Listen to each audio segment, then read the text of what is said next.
connecting your speaker in this way, like this.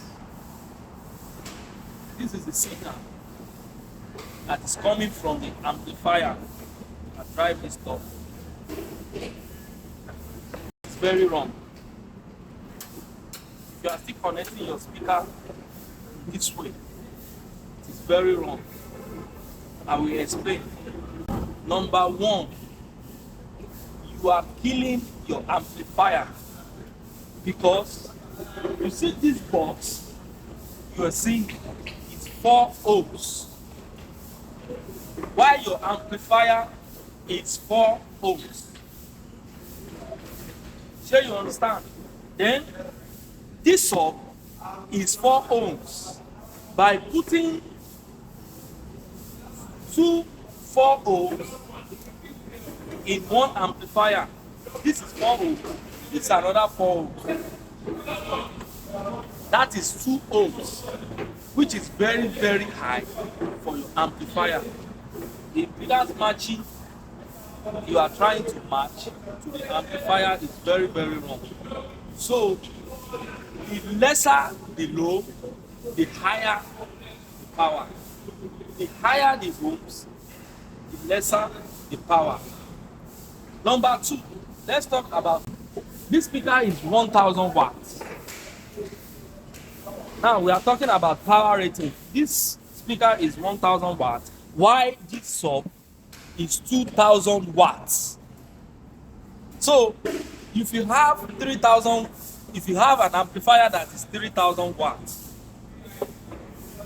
connecting your speaker in this way, it is very, very wrong, because number one, you will kill the amplifier.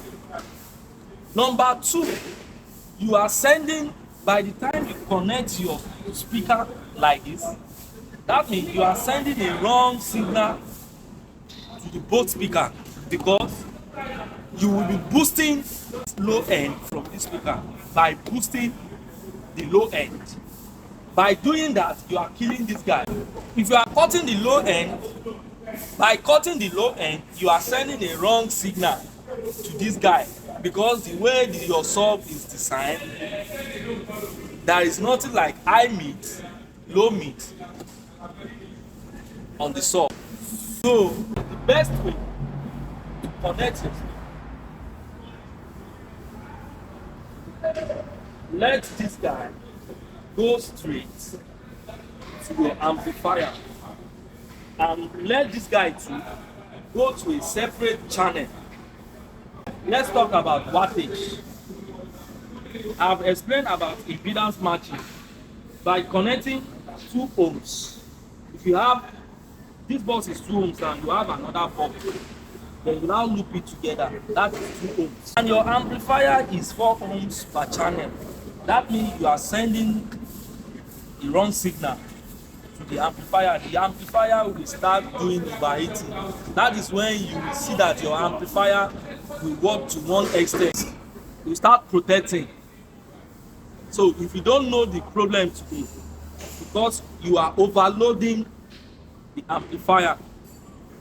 So if you have a 4 ohms box, your amplifier is 4 ohms.